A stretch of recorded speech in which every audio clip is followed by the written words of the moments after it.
कर देना। उसके बाद आप देखेंगे कि आपके जो बगल का खेत होगा उससे काफ़ी शानदार आपके खेत में फसल पूरी काली और लहलहाती नजर आएगी। बगल का किसान भी आपसे आके जरूर प्रश्न करेगा कि भाई साहब आप हमें भी जरूर बताएं, हमने अपने खेत में आपने कौन सी खाद डाली है। तो आप किसान भाई जरूर उन किसान को बताइएगा आपने कौन सी खाद डाली, जिससे हर किसान भाई का। नमस्कार किसान भाइयों, देसी XYZ फार्मर 0.7 चैनल में आपका स्वागत है। दोस्तों, जैसा कि हम जानते हैं नवंबर का महीना चल रहा है। नवंबर के महीने में मुख्यतः गेहूं की बिजाई होती है। दोस्तों, लगभग बिजाइयां हो चुकी हैं हमारे किसान भाइयों की। अब क्या करना है, किसान भाई तैयारी कर रहा है कि पहली खाद हम कब डालें, कौन सी डालें और कितनी मात्रा में डालें। ये बहुत ही आवश्यक होता है, क्योंकि अपने गेहूं की फसल में पहला पानी और पहला खाद ही मुख्य घटक होता है, जिससे हमारी उपज और पैदावार पे बहुत ही प्रभाव पड़ता है। तो दोस्तों, देर ना करते हुए हम चलते हैं, आपको जानकारी देते हैं पहली सिंचाई कब करें और पहली कौन सी खाद दें। उन खादों में हम आपको 4 खाद बताएंगे जो काफ़ी आपकी फसल पे प्रभावशाली होगी और आपके खेत में आप देखेंगे आपके गेहूं की फसल में काफ़ी अच्छी खासी पैदावार आपको प्राप्त होगी। तो देर ना करते हुए दोस्तों चलते हैं अंदर। सर्वप्रथम आपको सिंचाई कर देनी है। आपको ये विशेष ख्याल रखना है, आपको सिंचाई बहुत पहले नहीं करनी है, क्योंकि बहुत पहले कर देने से कुछ किसान भाइयों को हमने देखा है को 15 से 18 दिन के बीच में सिंचाई कर देते हैं। तो आपके पौधे उस समय गेहूं के काफी कमजोर होते हैं, कमजोर होने से उनमें विकास वहीं रुक जाता है। तो आपसे निवेदन है कि आप 21 से 25 दिन के पहले अंदर ही आप सिंचाई करें। अब दोस्तों, सिंचाई तो आप कर देते हैं, सिंचाई करने से पहले आपको एक कार्य करना, खाद डालने का। आपको खाद क्या डालनी है, कौन सी उर्वरक डालनी है जिससे हमारी उपज बढ़े। तो मैं सर्वप्रथम आपको बताऊंगा दोस्तों, पहले आपको यूरिया ले लेनी है। यूरिया से हमें नाइट्रोजन प्राप्त होता है, अर्थात नाइट्रोजन हमारी फसल के लिए सबसे मुख्य घटक है। सबसे मुख्य उर्वरक जो है यो यूरिया है। यूरिया हमारे पौधों में विकास लाती है। हमारी उर्वरा शक्ति जो होती है काफ़ी अच्छे हद तक हमारे हर प्रकार के पोषण के लिए यूरिया काफ़ी आवश्यक है हमारी फसल में।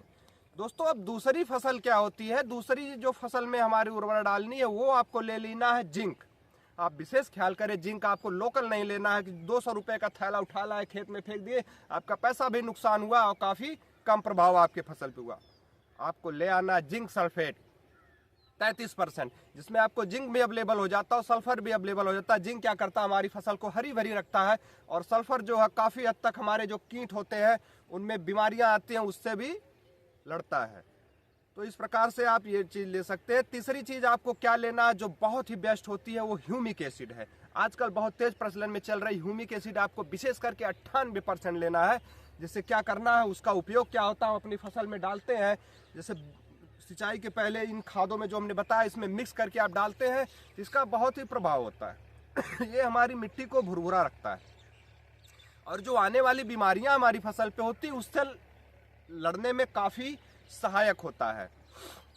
उसके साथ साथ दोस्तों, ये हमारी मिट्टी की जो सबसे जरूरी होता है, पीएच मान जो होता है उसको बैलेंसिंग करने में भी काफ़ी आवश्यक होता है। और जब ये मिट्टी को भुरभुरी बनाता है, जो हमारा ह्यूमिक एसिड होता है, भुरभुरी बनाने के साथ साथ जो हमारे पोषण जैसे यूरिया हम देते हैं, यूरिया के साथ साथ जिंक देते हैं, जो भी मतलब खाद हम देते हैं उनको एब्जॉर्ब करने का एक ज़्यादा कार्य करता है। एब्जॉर्ब करके हमारी फसल को सारी उर्वरक को आसानी से ये देता है। आपको हम दोस्तों लास्ट खाद के बारे में, उर्वरक के बारे में बता देते हैं, जिसका नाम है खली, अर्थात सरसों की खली। सरसों की खली हमारे किसान भाई के, हर किसान भाई के घर में मिल जाती है, क्योंकि तेल निकालने के लिए जो हम लेके जाते हैं तो उसको आप वहाँ मार्केट में बेच के या दे के ना आए, अपने घर ले आए। जो सस्ता और काफ़ी कारगर चीज़ आपके लिए होने वाली है। खली को आप लाएं, अब खली को लाएं, उसको कूट पीस के एक दूसरे में मिक्स कर दें। अब दोस्तों क्या है, डोज के बारे में आप बता दें, प्रति एकड़ पे डोज बता दें। यूरिया आपको 40 से 45 किलो ले लेनी है। जिंक आपको 33% जो लेना हो 4 से 5 किलो लेना है। उसके साथ साथ आपको मात्र 1 किलो ह्यूमिक एसिड लेना है और 5 किलो जो हमने आपको बताया ये सरसों की खली ले लेना है। इन दूसरों को आपस में मिक्स, सरसों खली को अच्छे से कूट करके उसमें थोड़ा 1 गिलास पानी डाल के सारी उर्वरक में हमें क्या करना, मिक्स कर देना। मिक्स कर देने के बाद अपने खेत में भुड़काव कर देना। भुड़काव कर देने के बाद आपको हल्की सिंचाई कर देना। उसके बाद आप देखेंगे कि आपके जो बगल का खेत होगा उससे काफ़ी शानदार आपके खेत में फसल पूरी काली और लहलहाती नजर आएगी। बगल का किसान भी आपसे आके जरूर प्रश्न करेगा कि भाई साहब आप हमें भी जरूर बताएं, हमने अपने खेत में आपने कौन सी खाद डाली है। तो आप किसान भाई जरूर उन किसान को बताइएगा आपने कौन सी खाद डाली, जिससे हर किसान भाई का हेल्प हो सके। दोस्तों अगर हमारे द्वारा दी गई जानकारी आपको अच्छी लगी हो तो आप हमारे नए और जरूरतमंद किसान भाइयों को हमारी वीडियो जरूर शेयर करिएगा, हमारी वीडियो को लाइक करिएगा और हमारे चैनल को सब्सक्राइब करिएगा। धन्यवाद दोस्तों। जय जवान जय